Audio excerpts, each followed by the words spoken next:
get such a great self-esteem boost tonight, but it comes in handy during my hormonal stages to be able to hear good things about myself, especially when I leave 5 children at home. Right now we're traveling with 5 kids, and this is our 3rd week of traveling. We left Miami Beach, got into a car, and drove all the way up to New York, went to Warrensburg, New York to spend some time with these ladies on that side, and my kids are sick and tired of being in the car.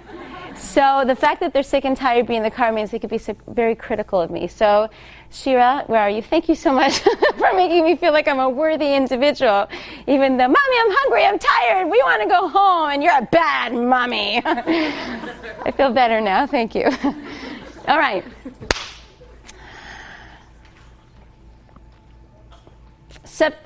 April 15th, 1912, a little over 100 years ago. It was a fateful day that went down in history. It was the day that the Titanic sunk into the ocean, taking along with her all of her passengers.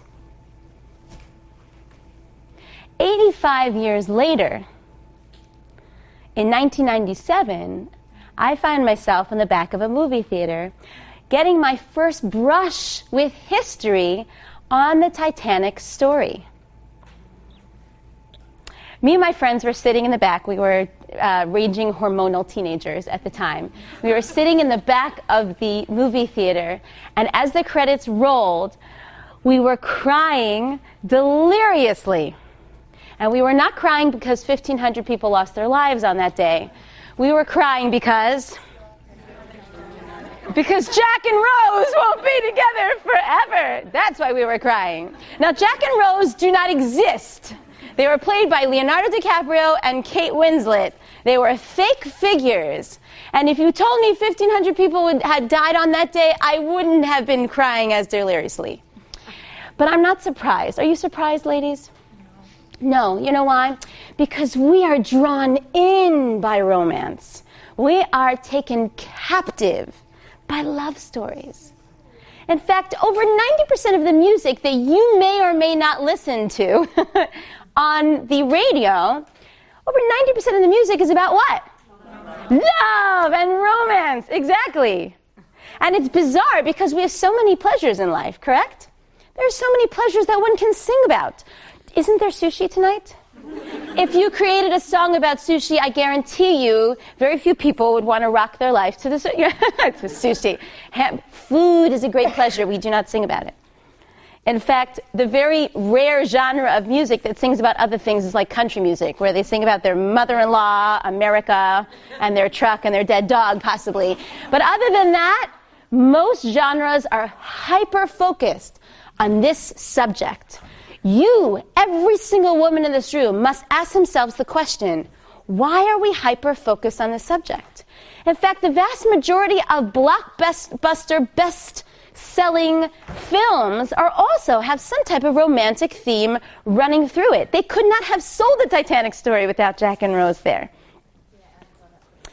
Not only that, but what's the #1 best-selling book genre we read? Romance, not self-help, that would be nice. Maybe self-help books would help us in our romance lives. Did we think about that? No. And the stories are the same stories, reincarnated over and over and over again. We can't get enough of it. We're never sick of it. In fact, Americans are in love with love. We are addicted to it. But we live in a very dark secret. Because in our everyday lives, many of our relationships start off in this deep, blissful romance, and then maybe a few short weeks later, when we swore we would marry this person, or unfortunately, after many, many years of a committed marriage, what happens? People fall out of love, or they fall out of romance, and then we feel we have failed relationships. In fact, today we have over 50% divorce rate. So it's strange that we choose to buy into this message, but does it exist? Does romance actually last forever? So, I'm going to actually take a poll, because rule #1 when it comes to public speaking is to know your audience. So I'm going to ask a show of hands, who is married in this room? Okay. We have a middle section. Okay. I know this is uncomfortable, but I need to know who you are. And the other, okay, so everybody who didn't put their hands up would like to be married tomorrow, correct? Yes, okay, fine. So we have married today, we'll be married tomorrow. Very nice. Okay. I would like for all of you in the room to participate one more time with me. I would like you to stand up if you believe that love and romance, or the romantic type of love, can last forever. You define it the way you want. Someone's like, who's smart? Who's smart? What's your name? Define romance. Define love. Don't be cheeky with me. Okay. So we have about half the room. Okay, now you can sit down. Half the room were believers. And half the room are the skeptics. Nah, it's not real. Romance isn't real. Doesn't exist in real life. So in the following 40-odd minutes that I have with you, I would like to take you on a journey that will prove to you that it's possible that we could rewrite the story of our own personal love lives. Whether we are involved in one now or we have one in the future, you could rewrite the story to be happy endings, and that means ending happily ever after. Not like Cinderella, that doesn't want to prove to you that they lived happily ever after. The movie ends, right? Because guess what happens? They start to fight about finances shortly afterwards. Or, like most marriages, end in infidelity. That's what happens. 60% of divorces end because the spouse cheated on their loved one. That's the real Cinderella story. I'm going to prove to you that you could rewrite your own story. Are you ready for the journey? Okay, fine. So the great question is, number one, and I want to get your participation for this. Why are Americans so addicted to love above and beyond all other pleasures? There is nothing else that is more prevalent within our entertainment industry and in our culture. Nothing. You prove me. Find me something that is more popular. What is the reason why we're addicted to it? What's your name? Perla. Perla, actually, I think you picked up your hand before I even finished my question, which is like very bold of you. Perla. Is important for Americans. Sorry? Money. What do you mean by money? Subject. You said what's one thing? So money is important. But when it comes to our culture and entertainment industry, this is something that draws us in so much more than money. Yeah. Yes? Michelle. Hi, Michelle. It's lacking. You're lacking at the moment. That's so interesting. Michelle says, because we're lacking in our personal lives, we crave it living through other people's romance lives. Yes. Ooh, very good. Yes? I was going to say, like, instant gratification. So when people reach for romance or, like, something quick with with feelings, it's because they want to feel good right away, as opposed to like working on your marriage and like working towards that good feeling with your spouse. Okay, because it's too hard in terms of working in our private lives, so we just feel better about it by seeing successful marriages on film or successful relationships on film. Okay, those two answers are somewhat connected, but I want to know why we're craving. A lot of people are lazy to make money, right? But teenagers are lazy to make money. But they're eager to make love, that's for sure. And they still would rather watch a film about a romance or some type of, love story than watch one of someone who made, millions in 5 minutes. There's a craving for it. Any other answers? I have an addiction. You have an addiction? Anything robotic related, including television and iPhones, which are my idols. Very good. Okay. Yes. It perceives a fantasy that most people don't have and they want. Very good. So it's connected to what Michelle said, is because maybe we're not getting it. So we can make money and we can eat food. We have access to these things, but somehow, so I like these answers. I'll tell you something really interesting. When it comes to addiction, the definition of addiction is you want it badly and it's never enough. And every time you inhale or you take in the addiction, you need more. And you need more, and you need more. And these are the symptoms that we see in our everyday culture. So the analogy that I'm going to give you is as follows. So I told you I have 5 little children. And I'm a mother that is trying to be responsible and feed my children healthy. So I'm going to use an analogy of a piece of bread as something that's healthy.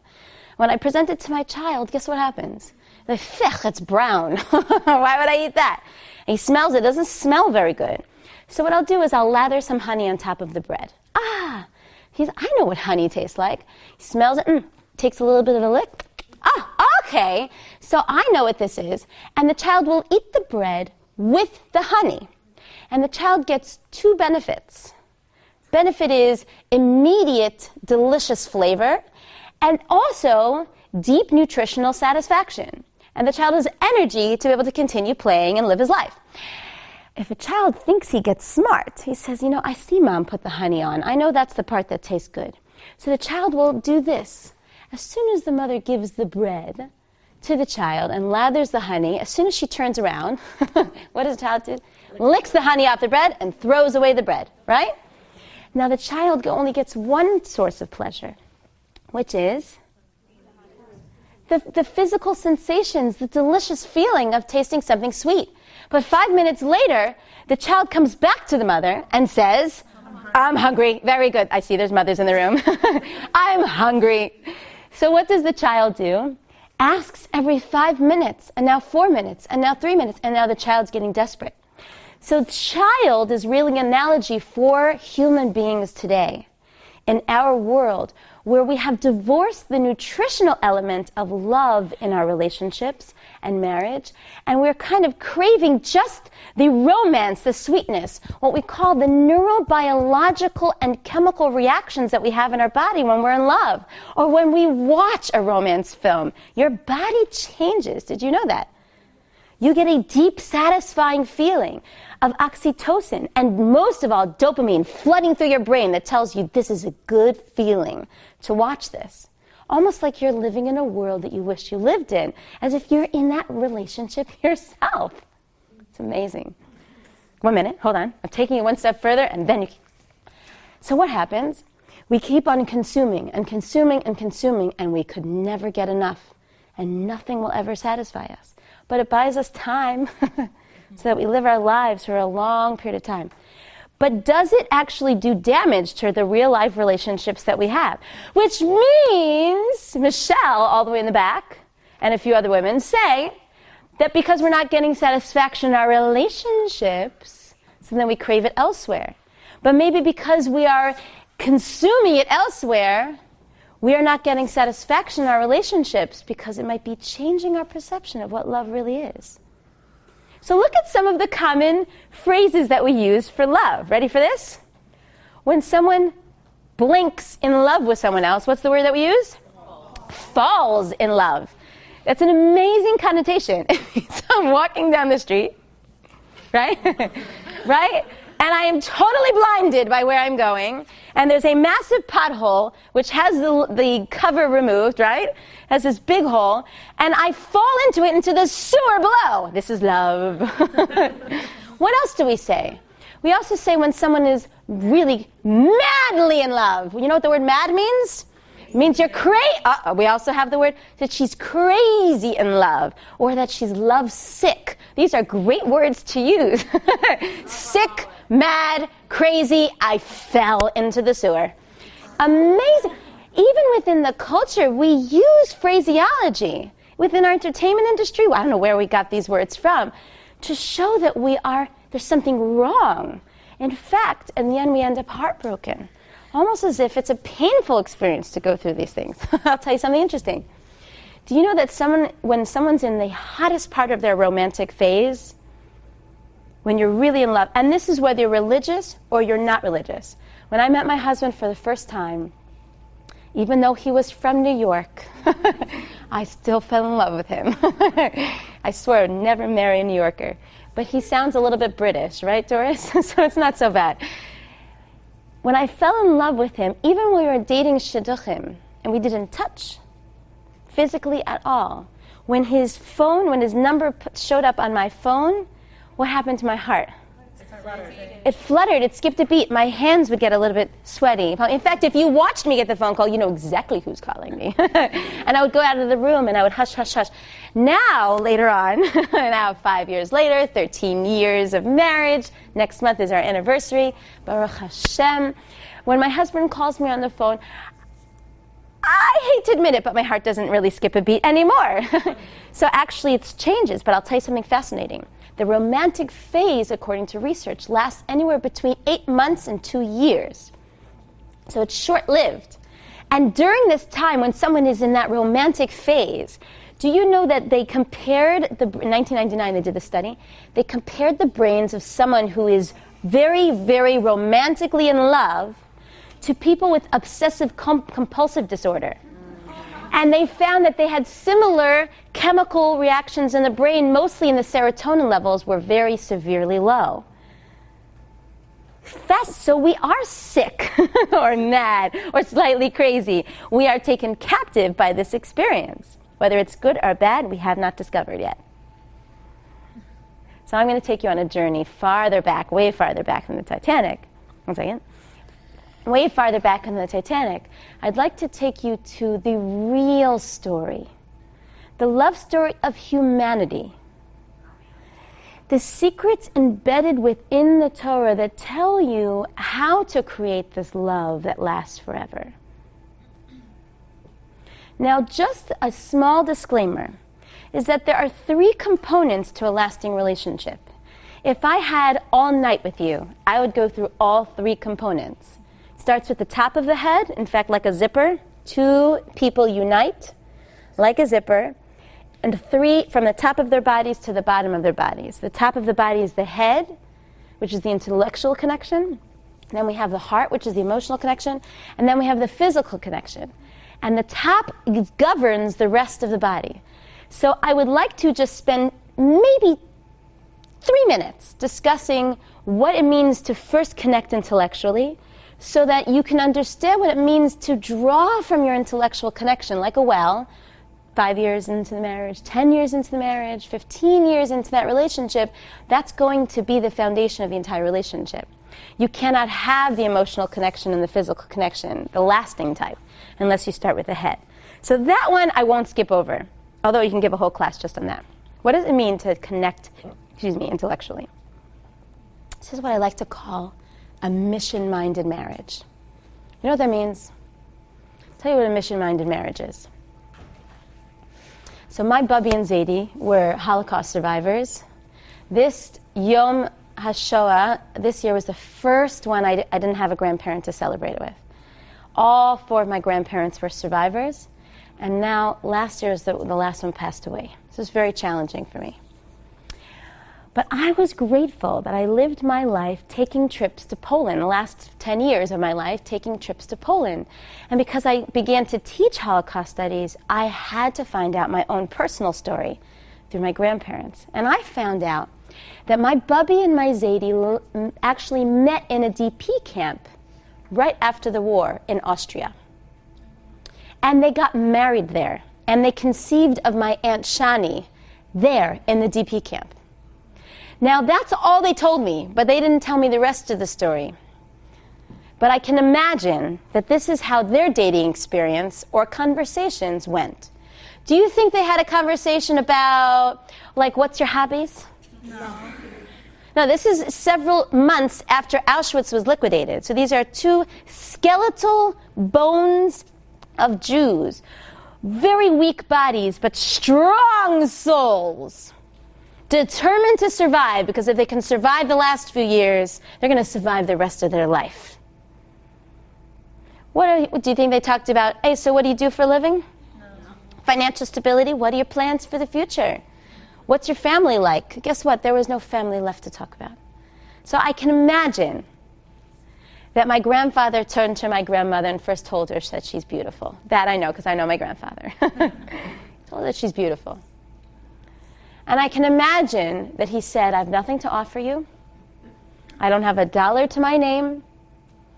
I don't have any security. I have no family background. I have no connections. I only have a heart and a promise to take care of you for the rest of my life. I can also tell you that I had 7 siblings that all perished in the war. My parents, my grandparents, my sisters-in-law, my brothers-in-law, my nieces and my nephews are all gone. I'm totally alone. And I can imagine she turned to him and she said, I also lost all my siblings. My parents, my siblings, my grandparents, my nieces, my nephews. I am also totally alone. But guess what? We're not alone anymore. Now we have each other. And when they got married, they were actually part of an unspoken movement. In fact, the fastest growing Jewish population in recent history. Do you know when it was?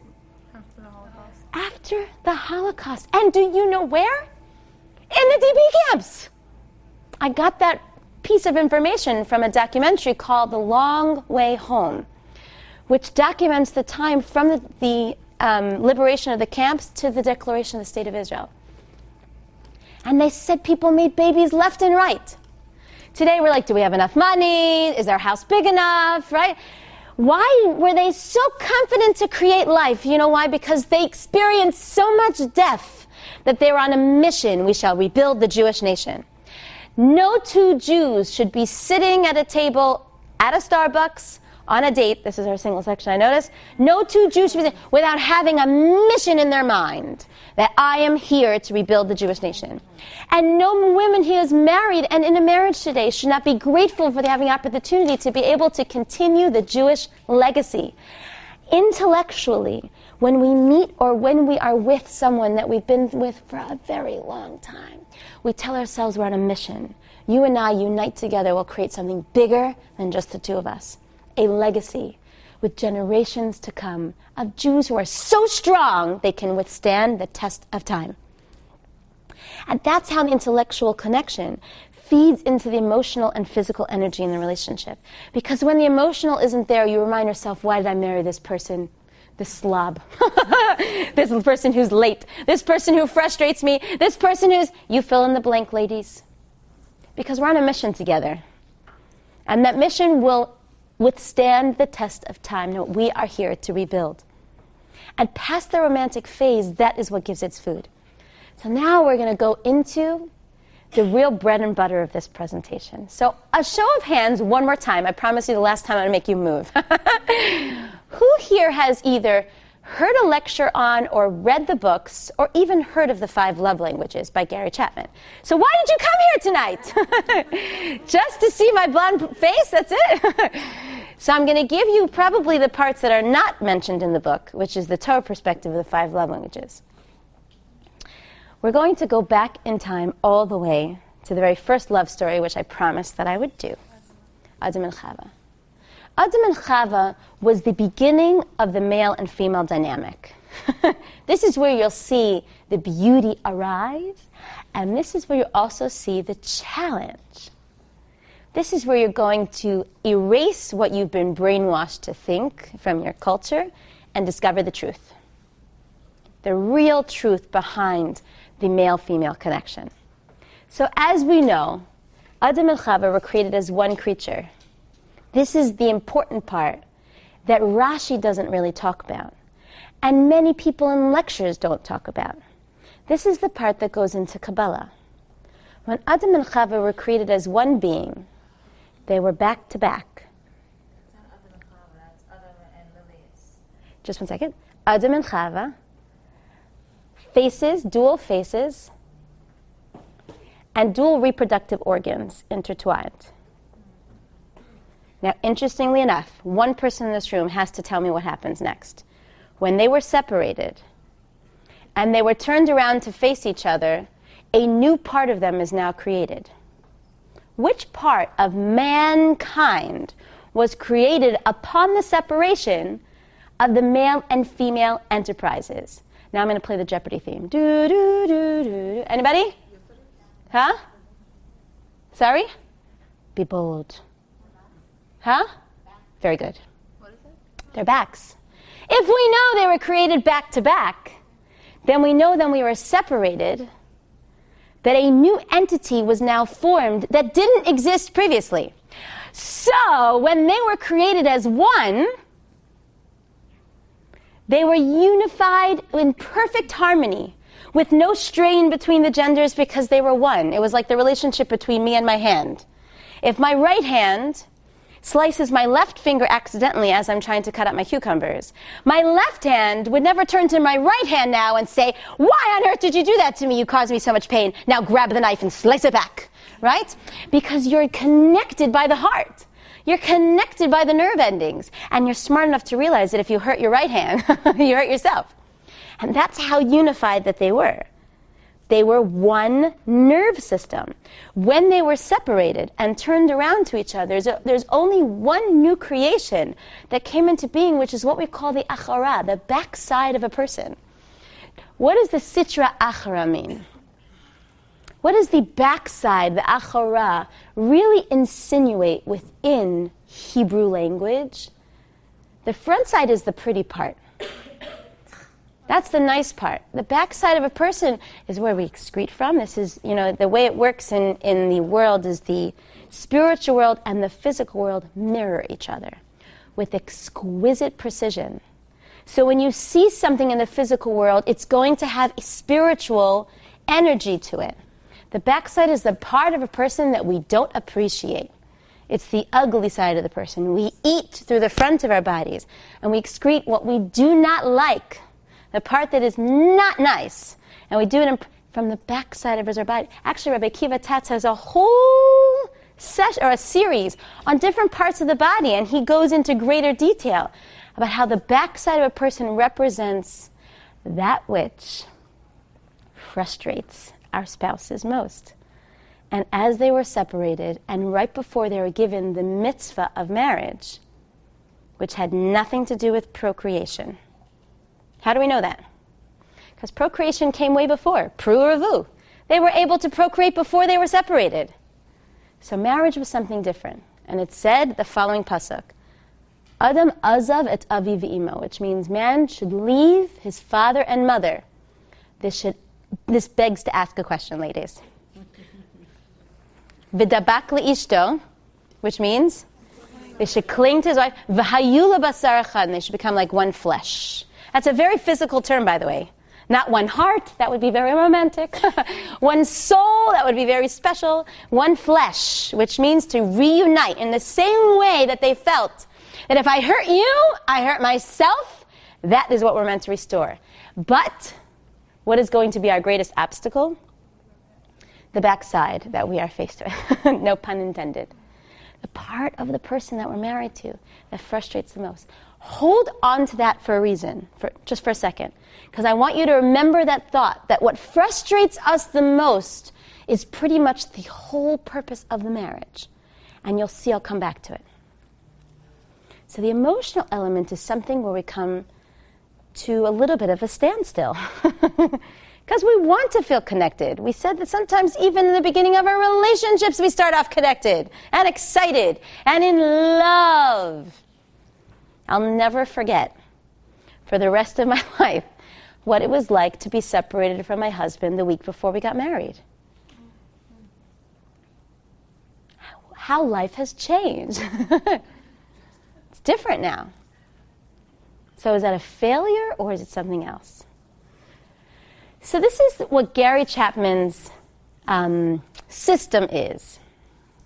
He believes there's something called love languages, which means people speak languages to each other, and the language that they speak is not easily understood or not understood at all by the person that they're with.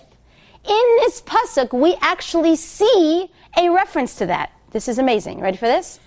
Remember I said you should have a question? What's the question? What's the question? The pasuk starts off by saying he should leave his father and mother. There's a problem here. Adam and Chava had no parents. Huh? God was a parent. So not a physical parent. Adam and Chava, and definitely we do not leave God in order to enter in marriage. God is the third partner into marriage, so it cannot be him. Adam and Chava had no parents. It almost seems, not only is it extra to put in, it seems like it's totally inappropriate. One of my kids actually said this, like, does that mean that they had no belly buttons? It's like the only human beings existed on the planet that had no belly buttons. I'll tell you something fascinating. What do your parents give you? What did your parents give you? Life. They give you human life, which consists of two main components. Both your nature and your nurture, which means the reason why I have an anger problem is not my fault. I inherit it, right? It came from one of my parents, someone who was hot-headed, so I tend to be hot-headed. Or maybe it's not in my genes. Maybe I learned it from watching. We have both our nature, which is our genome, our structure that was built with us. We didn't have no choice. And then we have our nature, what we perceive, what we got used to. And ladies, you ready for this? How we received love. So my mother, may she rest in peace, my mother was the type of person who would give anything to her children. The way she showed love was giving and giving and giving. She gave gifts. She gave lots of acts of service. Lots. So when I get married, what happens? So I start to do the same thing. Now, it doesn't work like an easy science like this. Sometimes we do exactly the opposite of what our mothers did or what our fathers did for whatever reason. But our nature and our nurture is a unique combination that builds us and tells us how we should feel love. This is the problem. Hashem says, in order for you to be able to truly tap into romance and love, what do you have to do? You have to leave your whole preconceived notions of what love means to you behind. You need to learn to speak a different language. So raise your hand. Oh, I told you I wasn't going to do this, but I'm going to do it again. Have you don't even know what to ask. Hold on. I know, but I have to say. Sure. There's only one person on this entire planet that I have feelings for from the bottom of my heart. My husband. That's great. Fantastic. You are a lucky, lucky woman. So remember Fiddler on the Roof? So I grew up in America, and if you didn't watch Fiddler on the Roof, it was like, how could you not be Jewish? Fiddler on the Roof. So you remember that famous, who watched it, right? Okay? Okay, so, do you love me? This is why it doesn't go into hers any time, right? Do you love me? Do you remember that? Right? And what happens? What does she respond? What do you mean, do I love you? I wash your clothes, I clean, I raise your kids, I cook your food. But do you love me? Do you know what that is? It's a perfect relationship. It's a love language conversation. I don't care what you do for me. It's wonderful, but I need to hear from you. Do you love me? It's a brilliant scene that brings alive this thing. So for those of you who are not familiar with the 5 love languages and how to truly feed into someone's emotional connection, I'll tell you what they are. He says, I think he wrote his book when he was practicing for like 13 years at the time, doing counseling. And he noticed the following thing. He said spouses were trying to show love to each other, but the other spouse was not receiving it. Because one was speaking Chinese and the other only understood Russian. And the one was speaking Chinese was really putting an effort. Like really breaking his tongue to speak Chinese to this woman. And she's like, I never learned it, and I'm never going to understand it. So he said there are 5 love languages, and everyone has what we call a primary love language, and often a secondary love language. And as I tell you what they are, I want everybody in the room to start thinking, what is my love language, and what is my spouse's love language? Now, if you don't know your spouse's love language, don't feel bad, because you could just ask. In fact, I didn't know what it was when I first heard this, and I was astounded to hear. So love language number 1 is what we call words of affirmation. That's, do you love me, right? I don't need you to do anything for me. I don't like presents. It's not, I just need to hear, I'm a good mother. Tell me I'm a good mother. Tell me that I'm beautiful. Tell me that I work so hard for the family. Tell me that you love me. Tell me, if you tell me, it fills me up when you tell me. Number 2 is acts of service. That's my love language. Acts of service is, don't tell me that you love me, sweep the floors. That's how I know you love me. Right? Any other women, by the way, many women, this is their love language. Don't tell me that you love me if you help me with the kids at bedtime. Or if you change the oil in the car, I know I'm loved, right? Acts of service is a powerful one for women. I don't know why, but often it elicits that type of reaction, that this is like, don't speak with your words, I don't need any cards. But some women, I don't need your help. Just come home and tell me that I'm beautiful, and then I'm fine. What's the third one? Third one, quality time. Also a very strong female one. Quality time is, I don't need you to come in home and bring me gifts every time you go on a business trip. I want you to come home and tell me I've missed you and I want to spend time with you. I'm taking you on a date. Put on your heels. You shouldn't be on your business trip. Very good.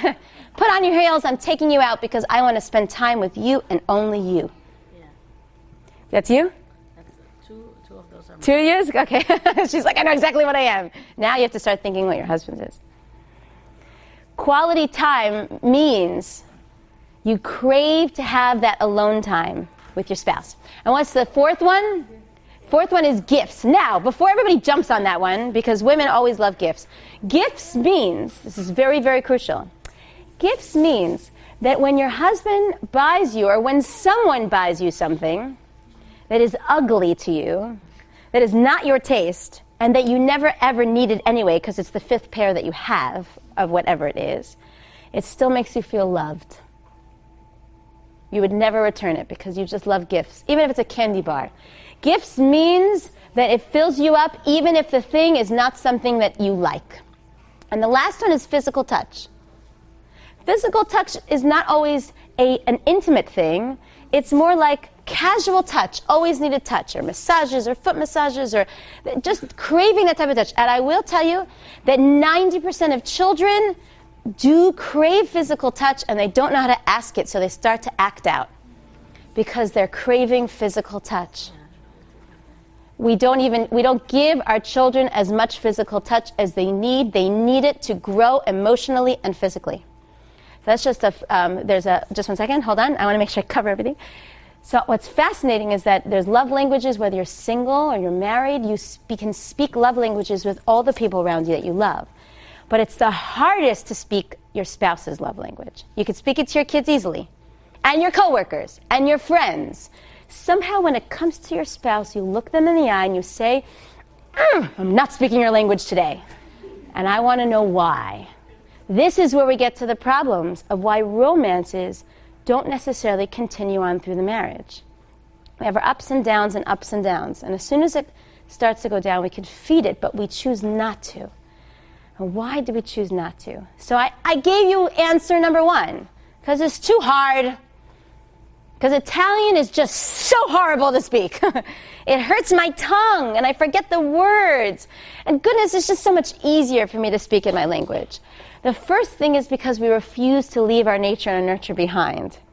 And we just keep shoving acts of service, acts of service. I'm making you dinner, I'm doing your clothing, I'm taking care of your kids. But I will never say thank you so much for all the hard work that you do for our family. I would be nowhere without you in life. We'll never say that, even though if we said that, it would fill him up in an instant. Hours of acts of service could be replaced with just one sentence. So that's the one major blocker is we refuse Adam Azav et Avi Imo. We have to first leave our previous selves behind and start to speak a new language. And what's the second real blockage that we have? Ego. Huh? Ego. So I love that you said it. Ready? You want to see where ego could have played a major role? Chazal say something very, very interesting. They say the Torah started with an act of chesed and it ended with an act of chesed. How did the Torah start with an act of chesed? What was the first chesed that Hashem did? That's what you would think. You would think, well, he gave him the gift of human life. You can't get really better than that. What? He clothed them. Yes, isn't that strange? The example that Chazal give to the very first chesed that happened is that he clothed them, not human life. This is a great puzzle. Do you know why the first act of chesed that is given as an example comes way after Adam took his first breath? Why? The clothes came when they realized what they were missing and they needed. As opposed to giving life, they missed it and didn't come. Hashem, well, kind of. I'll take it one step further. How's that? Hashem gave them the first gift of life. He imbued within them air.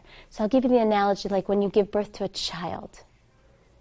Even though you just went through Gehenna on earth to give birth to this child. I'm not even talking about when you step into the hospital. I'm talking about me trying to get out of the car, right? Getting out of the car, or just going to the bathroom, or getting up in the morning, or trying to tour all of Manhattan with 5 children and carrying a 6th with you on your body that you cannot put down. You really put in all of your kishkas and your schwitz into each one of their child. And when you give them that gift of life for the first time, you hear the baby cry. I'll never forget, I had one child that the labor was not an easy thing to go through. And then they said the baby's heart rate started going down. They said, we need to do emergency C-section. I said, give me 10 more seconds. Give me 15 more seconds. I said, HaKadosh Baruch Hu, I did not do this, all of this, to end in a sad story. I said, at this point, I give up. You take this baby out of me. I've pushed enough. Do you mind just closing the door? Sorry, just close the door. Thank you. I said, Hashem, I give up. You take this baby out of me. And literally in 15 seconds flat, that baby came out. But I was scared. They said that the heart rate went down. I was waiting to hear the first cry. I said, Shir Lamalos, and it went for a good 30 seconds. I said, Hashem, I want to hear a cry. I want to hear a cry. Loud and clear. I want to hear that cry. And all of a sudden I hear the beautiful sound of a baby's cry. That means the first breath. There's nothing more precious than that. The chesed, I imbued life within a human being. That should say, the Torah started off with giving him that first breath. You know what breath is? A breath is what we call the neshimas Hashem. That's why neshama. The word neshama comes from the breath of Hashem, neshimas Hashem. But apparently, that was not the first chesed. When was the real first chesed? After this little kid grows up. And he's not that cute anymore. And he doesn't listen to you anymore. And he says, I hate you, mommy, right? After the kid makes a mistake. But after Adam and Chava eat from the tree, and that's when they need the clothes because they're ashamed. Hashem should have said, you know what? Serves you right. You're on your own at this point. Chesed, that time is over with. I gave you one rule. My kids have like 15,000 rules in the home, right? They had one rule.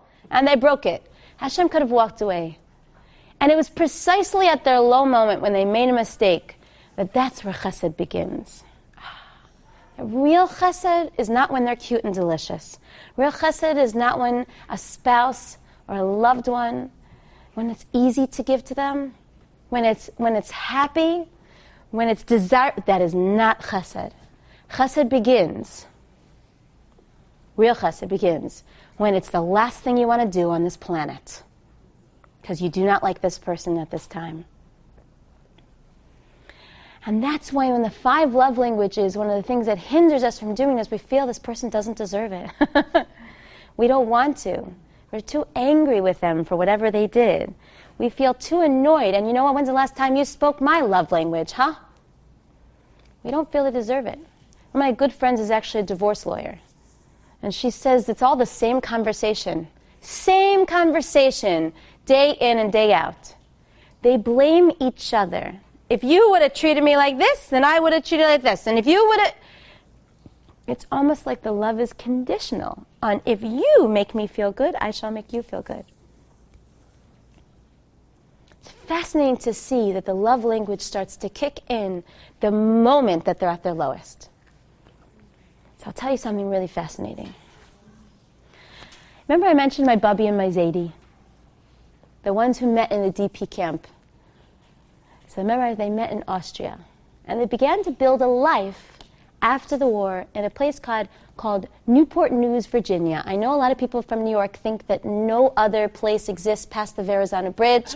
You fall off the planet into space. I know you think that, but there is a little tiny town called Newport News, Virginia, and that's where they came after the war. Originally, they went into New York. They said hi to the Statue of Liberty, which meant a lot to me when I went yesterday, and they went into Newport News. When they started to build a life together, it wasn't easy. So I came into the story in 1982, so they're already old people. I already saw them in the advanced stage of their marriage. And my grandfather was diagnosed with something called macular degeneration, which is when the eyes start to get cloudy around the edges, and I'm not sure exactly what it is. Sorry? Like a blurred vision. It's a blurred vision, yeah, but I don't know exactly the medical things behind it. Sorry? Loss of vision in the side. You have loss, and then they start to close in to the point that at some point you'll have complete blindness. So as he was getting older, I remember my Zadie, the glasses got thicker and thicker, and then he had a magnifying glass, and then at some point he needed a full-time aid. One of the most memorable experiences in my life was when my Zadie woke up in the morning and my grandmother had gotten dressed for shul, and they didn't know that I was around. He didn't know that I was around. And when my grandmother came in the room, he said, he had a thick Polish accent, he said, "Miriam, is that you?" She said, "Yes, Eli." He says, "You look beautiful." He was blind. Then he puckered up his lips, waiting for her to come down, right? What was so fascinating is to see that he offered a compliment to her when he had no idea if it was true, because it doesn't matter. It's because she knew that my bubby was a words of affirmation lady, was she? Oh my goodness. He knew this is what she needs to hear. I have to mean it? It has to be true? No, I say it because this is how she feels loved. Period. So according to Rav Yitzchak Berkowitz, do you want to hear something interesting? The foundation of marriage for a woman, interestingly enough, remember, we don't sign the kasuba, which is quite convenient. The men, they write it in Aramaic, the whole kasuba, because if it was in English, they would not sign it. I'm just kidding. For all that you know, it's translated for them. They know exactly what they're signing. But they promise to take care of you emotionally and to take care of you physically and to take care of you. Always is supposed to take care of you. But the woman signs nothing. So what's her obligation in marriage? You ever wonder this? Respect. So you'll say respect. Okay, that's nice. What else? Huh? Reciprocate. Okay, what else? Oh, reciprocate, which means if you take care of me, I'll take care of you. You got it? My people will call your people. Right? Probably to help him with all what he's supposed to do. And to be a helper, it's interesting, Ezer connector, a helper against him. Should I tell you what Rav Yitzchak Berkowitz says the mitzvah for women in marriages? He's a man with a beard, long beard. To be his cheerleader. To be a cheerleader, so, or his coach. Okay, fine. So I'll tell you what. He says the mitzvah of V'ahavta l'reacha kamocha is the foundation of it, which means love him in the way you would want to be loved. We have a hard time as women stepping into a man's shoes to figure out what he would need. We have a hard time. And at any point in time, he said, if we turn the tables and our husbands were as critical to us as we were then, you didn't do this, and you didn't do that, and you didn't do that, and you didn't do that, and we're very verbal. We're never shy of words. And you didn't do this. If at any point in time we would turn the tables, then you know what would happen? We would feel terribly, terribly hurt. But we don't think that. We're just in our shoes. So, well, what is romance? So romance is a very fascinating thing. It's what we call a lightning vision. Like, why does Hashem, I'll tell you, why does Hashem, lightning vision, why does Hashem give us this like high where the relationship starts off where everything's blissful, Jack and Rose on Titanic, right? Why do even everyday relationships start like that? And why does it always have to hit? Why does that go away? Why can't it just be like that forever? Well, you know what? Why do we have to experience it at all? Let us come in the second stage of relationship. Let us come in normal. Why is it that we become OCD, smitten, mad, sick in every way? We fall. And you know what it is? So it's what we call first stage inspiration versus second stage inspiration. It's a system that's built in that way for a very particular purpose. The first stage of inspiration is what we call lightning. So Maimonides actually gives it as an analogy. When you're walking through a forest and you have a goal that you want to get to, you know that you have a large castle, but you have no idea how to get there. So you go through the forest, groping around, and then all of a sudden a major flash of lightning goes across the sky. What's the gift of lightning? All of a sudden the entire forest goes alight. You see, there's the path, right, left, there's the castle, I know exactly where I'm going. And then just as quickly as lightning came across the sky, it's taken away. And now you're back in the dark again. But you're left with one gift. And that's the memory. I remember it's to the right, and then to the left, and then to the right. And you grope around in the dark, but you have it within the recesses of your memory what it meant to feel or to know what it was like to have that ultimate clarity. According to Maimonides, The first stage of inspiration in a relationship, and you feel this in your everyday life. You ever get inspired? You ever come to a shir? Get inspired, you're going to change your whole life around. You're inspired. That's the first stage. Expect a dip very soon. I became a vegetarian for 3 days because of that inspiration. I guarantee you, I am no longer a vegetarian. How does it happen? I'm going to change my life around. Hashem, I am yours. And then all of a sudden, I'm just going to watch Netflix for a few minutes. Then I'll be yours, right? The first stage of inspiration is that light. It's a gift. It does not come from within you. It comes from Hashem. It opens up the heavens and says, you want to know what the highest level of connection you could feel with your spouse is? I'm going to create something called romance. It's going to attract you so close together, your heart's going to skip a beat. You're going to be so in love, you're not going to be able to think, you're going to be obsessed. I'm going to give you a little bit of a taste of what it means to truly feel one, to feel passion. And then I'm going to take it away from you. I'm going to take it away from you. And at this point, you have no gift anymore. At this point, you're going to earn it on your own. You're going to climb the mountain yourself. And you're going to get bad weather, and you're going to get rocks and stones, and they're going to be falling at you, and you know how you're going to feel when you get to the top? Like my grandfather who said to my grandmother, you're beautiful. At the very end, you're going to give so much unconditional love that you will be one. One to the point that you don't even see each other anymore. But you feel each other and you know you're there. That oneness is achievable. As long as you realize that there's a process through which you can get it there. And also you should realize that it is the struggle that allows you to get there. Remember we said it's the backside? Remember? That's exactly what I was talking about. We use that backside as an excuse not to speak the love language. So what do? We close our eyes and we grope in the dark. Why did I marry him again? Why was I in love? I remember when I was inspired, I remembered how good he was. And he still is. I remembered my mission. I remembered that it's not about how I feel. It's because we're building something together. And I know something about every woman that's in this room. Every woman in this room is investing in her mission. Because you wouldn't be taking out time on a Tuesday night to come here to share if you didn't believe you had a mission.